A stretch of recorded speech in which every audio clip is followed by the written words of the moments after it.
Franck Ferrand raconte sur Radio Classique.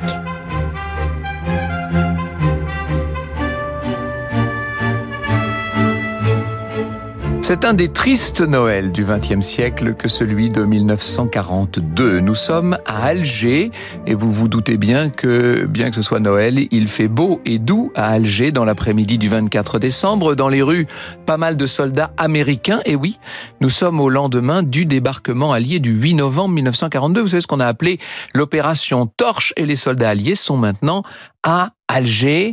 La population s'affaire, on prépare le réveillon de Noël tout simplement, et le haut-commissaire en Afrique française, l'amiral François Darlan, arrive au palais d'été à 15h25. Le palais d'été, c'est le siège du haut-commissariat. Il est suivi de son chef de cabinet, le commandant Ourcade. Il entre dans un bâtiment presque vide. Darlan se rend seul à son bureau. Il croise un jeune homme qui est vêtu d'un manteau marron et qui attend, les mains dans les poches.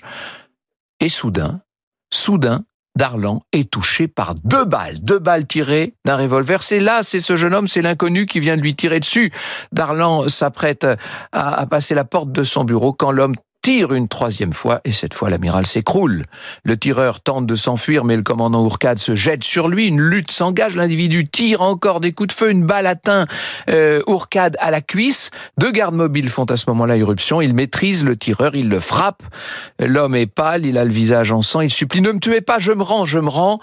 On transporte Darlan à l'hôpital militaire. Son état va s'aggraver de minute en minute et à peine arrivé pour être opéré, il meurt. Il est 15h55.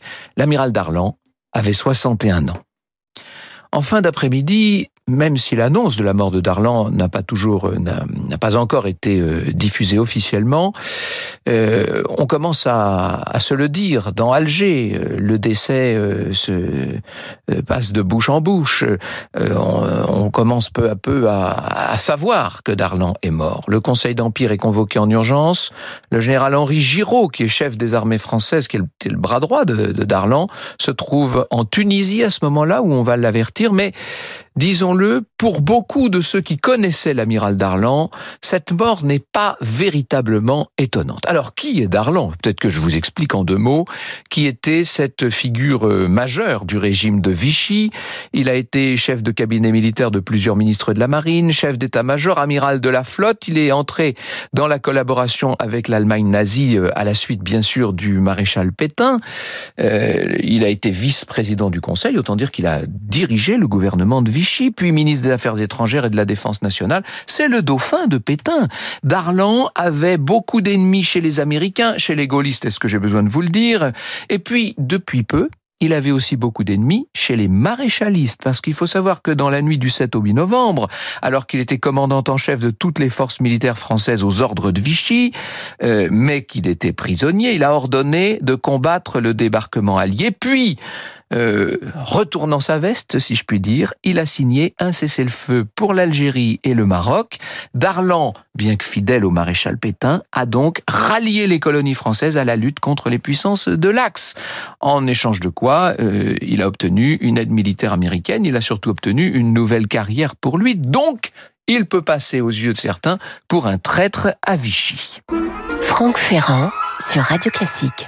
Après sa nomination comme haut-commissaire, Darlan place les principaux organisateurs du soulèvement de la nuit du 7 au 8 novembre à Alger, censé aider le débarquement allié, à des postes clés au sein du haut-commissariat, notamment Henri d'Astier de la Vigerie, qui est nommé secrétaire adjoint aux affaires politiques et plus précisément en charge de la police.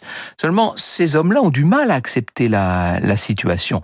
Ils ont tout fait pour permettre aux Alliés de débarquer. Ils espéraient que Giraud qui aurait pris la tête des forces françaises combattantes en attendant le général de Gaulle, le chef de la France libre, ils attendaient tout ça. Et ils se retrouvent maintenant, non pas aux ordres de Giraud, mais aux ordres de Darlan, qui lui-même est le bras droit quand même de Pétain, même s'il vient de retourner sa veste. Darlan pressent à l'époque que sa situation est très dangereuse. Il sent sa mort prochaine, malgré un important dispositif de sécurité tout autour du palais d'été. Il a refusé quand même toute protection personnelle. Le 23 décembre, Darlan discute avec le consul américain Robert Murphy. Il lui demande « Vous savez sans doute qu'il se trame actuellement 4 complots visant à m'assassiner. Supposez qu'un de ces complots réussisse, que ferez-vous alors, vous, les Américains ?» Eh oui, c'est peut-être la question qui se pose. 4 complots. Est-ce que le jeune homme qui vient de tuer Darlan et qui est interrogé dans un des bureaux du Haut-Commissariat, il est en bras de chemise, il a le visage tuméfié, un visage qui d'ailleurs tient encore beaucoup du visage d'un enfant. Est-ce que ce jeune homme pourrait faire partie d'un de ces 4 complots? Les papiers retrouvés sur lui indiquent qu'il s'appelle André Morand, qu'il serait né à Agen en 1920. Il est déjà venu le matin pour rencontrer Darlan, mais il avait dû rebrousser chemin quand on lui avait expliqué que l'amiral était absent. Dans sa première déclaration aux enquêteurs, Morand déclare « J'ai commis un crime politique. Si vous aviez rencontré Hitler, vous auriez tiré sur lui. Eh bien, je considérais Darlan comme un traître et j'ai tiré. » Sauf qu'on se rend bientôt compte que ces papiers sont faux. Les enquêteurs, par ailleurs, vont retrouver dans ses poches $2000, ce qui sent quand même le complot à plein nez. Le 24 décembre à 18h, donc quelques heures seulement après l'assassinat, le suspect quitte le palais d'été pour aller être interrogé au commissariat central. Et c'est alors qu'un militaire qui est employé comme secrétaire à l'état-major du Haut-Commissariat, ce militaire voit cet inconnu qui arrive et il s'exclame « Mais c'est Bonnier de la Chapelle, mais c'est le fils du journaliste !» Vous écoutez Radio Classique. Eh oui, c'est Bonnier de la Chapelle, c'est le fils du journaliste. Il a bien été identifié, cet individu qui finit par décliner sa véritable identité. Fernand Bonnier de la Chapelle. Il n'est pas né en 1920, mais bien en 1922. Il a donc 20 ans, tout rond. Il est né à Alger. Il habite cette ville. Il a été élevé en métropole, néanmoins. Alors, qui sont ses parents? Effectivement, son père est bien journaliste à la Dépêche d'Alger. Il a une mère italienne, ce qui retient l'attention des enquêteurs, parce que l'Italie, à l'époque, est en guerre, évidemment, contre la France. Ses parents ont divorcé quand il était enfant et ensuite il a été confié à son oncle et à sa tante. Au moment du déclenchement de la guerre, Bonnier veut prendre les armes contre l'ennemi, bien sûr. Il participe à la manifestation interdite du 11 novembre 1940 sous l'Arc de Triomphe. Enfin, c'est un gamin quand même, hein. Il est recherché par les Allemands, Bonnier de la Chapelle, il se cache, il va rejoindre son père à Alger. Il rejoint les chantiers de jeunesse, cette organisation qui était chargée d'encadrer la jeunesse française. Vous savez, c'était cette organisation qui inculquait les valeurs de la révolution nationale du régime de Vichy. Il est resté très peu de temps dans ces chantiers. Son souhait à lui, c'était de rejoindre l'Angleterre et d'entrer dans l'aviation. Mais il n'y est pas arrivé.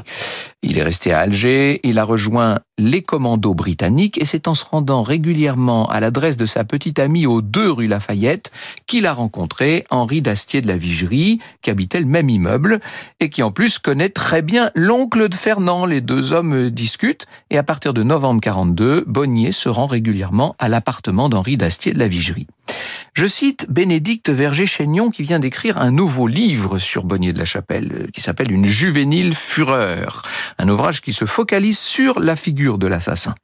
Comme la plupart de ceux qui l'approchent, Fernand a été conquis par la personnalité d'Henri d'Astier, dit-elle, qui allie une grande élégance à une imagination fertile et persuasive.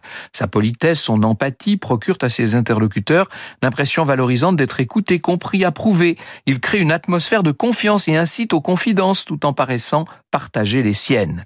Bonnier va aussi croiser l'abbé Louis Cordier, qui est lieutenant de réserve, qui est le plus proche collaborateur d'Henri d'Astier de la Vigerie. Vigerie et Cordier espèrent, dans un premier temps, que Darlan va démissionner. Et puis, quand on arrive plus près de Noël, dans la 2e quinzaine du mois de décembre, ils se disent qu'il n'y a pas d'autre solution, il va falloir supprimer Darlan. Leur solution, c'est de porter au pouvoir le comte de Paris, Henri d'Orléans, prétendant au trône, et de placer un gouvernement avec à sa tête le général de Gaulle, qui est le chef de la France libre, évidemment. Le mois précédant le meurtre, le comte de Paris se rend très souvent, c'est vrai, au domicile d'Henri d'Astier.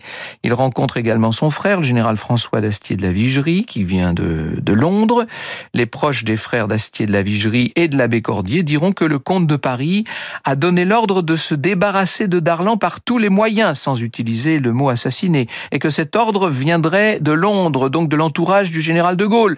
Voilà ce qu'on dit, en tout cas. Et Bonnier, c'est un détail important, n'a évidemment jamais rencontré ni le comte de Paris, ni François d'Astier de la Vigerie. L'abbé Cordier et son entourage n'ont plus qu'à trouver en quelque sorte l'assassin idéal. Mais il faut un meurtrier isolé afin de ne compromettre ni le comte de Paris lui-même, ni les gaullistes, ni les résistants du 8 novembre.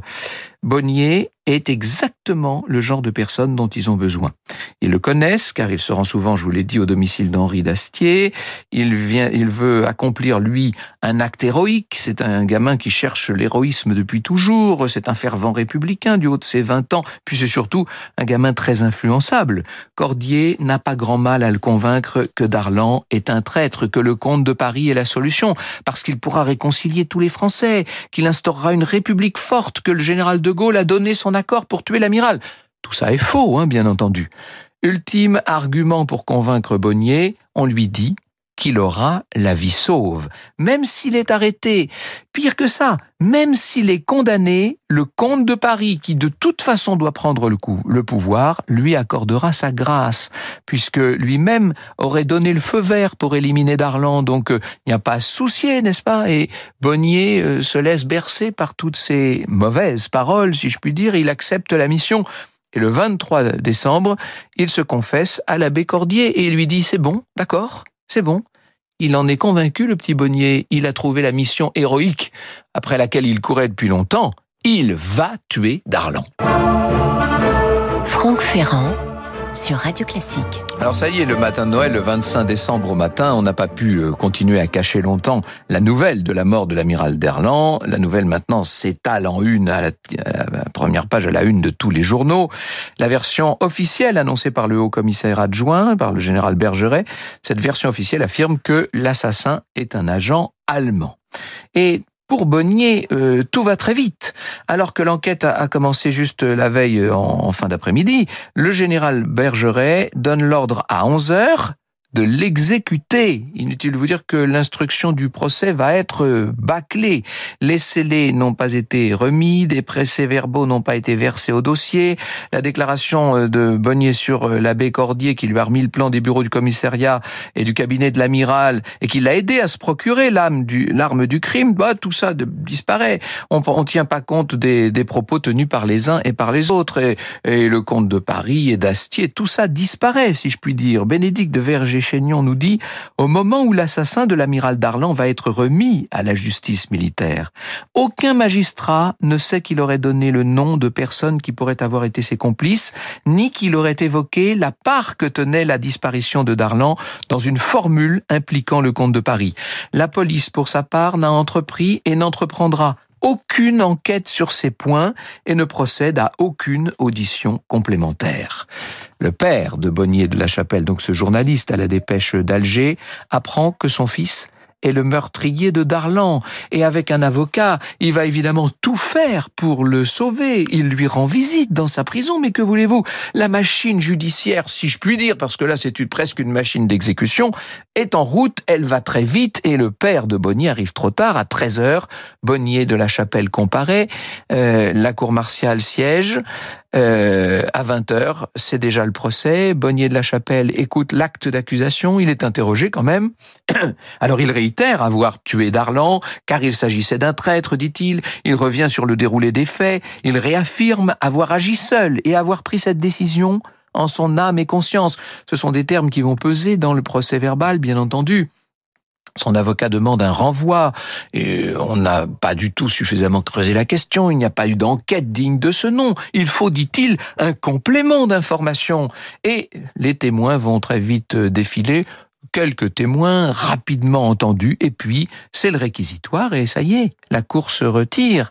La délibération est courte, puisque c'est à 21h30 seulement, à 21h30, que la cour rend son verdict. Ça, c'est ce qui s'appelle de la justice éclair. La cour martiale, réunie ce jour au tribunal militaire d'Alger, vous condamne à la peine de mort pour l'assassinat de l'amiral Darlan, haut commissaire en Afrique française. Fernand Bonnier de la Chapelle reste impassible. Il est même, en fait, quand on essaie de lire sur ses traits, je vous dis que ce sont encore des traits d'enfant, il est même presque serein, Bonnier, parce qu'il s'attendait évidemment à cette condamnation dont lui avait beaucoup parlé l'abbé Cordier. Il est persuadé, ne l'oubliez pas, il est persuadé qu'il va être gracié. Franck Ferrand sur Radio Classique. Alors toute la nuit du 25 au 26 décembre, le père de Fernand Bonnier de la Chapelle et son avocat vont tout faire pour déposer une demande de grâce. Mais comme ça a été entériné depuis le matin du 25 novembre, cette demande est refusée. Et cette fois, il n'y a véritablement plus aucun espoir. Au matin du 26 décembre, à 6 heures, Bonnier de la Chapelle reçoit la visite de son avocat dans sa cellule et il apprend que le recours en grâce est rejeté. Alors là, il écrit une lettre à son père, puis il est conduit au peloton d'exécution. Les larmes lui montent aux yeux. Il se ressaisit. À 7h45, il est fusillé. Quelques minutes plus tard, le comte de Paris, qui a été averti de la situation, va plaider la grâce auprès de Giraud, mais le prétendant au trône ne sait pas, au moment où il se donne ce mal, que de toute façon, Bonnier a déjà été exécuté. À 9h, eh bien, ce sont les funérailles de Darlan qui se déroulent à la cathédrale d'Alger en présence d'un certain nombre de hautes personnalités, notamment le général Eisenhower qui est là, l'amiral anglais Cunningham. Mais oui, il faut pas oublier que Darlan, aussi aberrant, aussi étonnant que ça nous paraisse, lui qui avait dirigé auprès du maréchal Pétain ce gouvernement de Vichy, Darlan s'était allié avec les Anglais et les Américains. Le même jour dans l'après-midi, le général Giraud est officiellement nommé haut commissaire. C'est lui qui donc va succéder à Darlan. Ce n'est que le 7 janvier 1943, c'est-à-dire 15 jours après la mort de Darlan, que le nom de Bonnier de la Chapelle est dévoilé par des indiscrétions américaines venues de Tanger. Jusque-là, son nom avait été caché. N'oubliez pas qu'on est en pleine guerre, il avait été caché pour des raisons de sécurité militaire. C'est en tout cas ce qu'on avait dit. L'enquête reprend sur la base de témoignages accablants. Henri d'Astier de la Vigerie, Louis Cordier sont arrêtés, sont interrogés et après quelques mois en prison, Henri d'Astier est fait compagnon de la libération par le général de Gaulle. On découvrira très vite que cette enquête, que toute cette instruction, que tout ça a été bâclé, qu'il y avait des lacunes béantes dans le procès. On découvrira le rôle du général Bergeret qui a ordonné littéralement la mort et finalement Bonnier de la Chapelle sera réhabilité en 1943, reconnu comme patriote et non plus comme agent allemand. Le 21 novembre 1945, près de 3 ans après la mort de Darlan, la chambre de révision de la cour d'appel d'Alger annulera la condamnation prononcée par la cour martiale le 25 novembre 1942. Et puis, par décret, en 1953, le jeune Bonnier de la Chapelle sera, à titre posthume, et j'ai besoin de vous le dire, décoré de la médaille militaire, de la croix de guerre avec palme et de la médaille de la résistance. En 1956 paraît le 2e tome des Mémoires de guerre de Gaulle, qui consacre une page au meurtre de Darlan et à son jeune assassin. Fernand Bonnier de la Chapelle s'était fait l'instrument des colères exaspérées qui mettaient autour de lui les âmes en ébullition, mais derrière lesquelles peut-être remuait une politique décidée à liquider un expédient temporaire après l'avoir utilisé, écrit le général de Gaulle. Ce tout jeune homme, cet enfant bouleversé par le spectacle d'événements odieux, pensait que son acte serait un service rendu à la patrie déchirée en débarrassant un obstacle à ses yeux scandaleux, le chemin de la réconciliation française. Il avait cru, d'autre part, comme il ne cessera de le dire jusqu'à l'instant de son exécution, qu'une intervention extérieure assez haute et assez puissante pour que l'autorité de fait en Amérique du Nord ne pût lui refuser rien, se produirait en sa faveur. Certes, nul particulier n'a le droit de tuer en dehors du champ de bataille. D'ailleurs, la conduite de Darlan comme gouvernant et comme chef relevait de la justice nationale et non point assurément de celle d'un groupe ou d'un individu. Pourtant, comment méconnaître la nature des intentions qui soulevèrent cette juvénile fureur? Vous écoutez Radio Classique.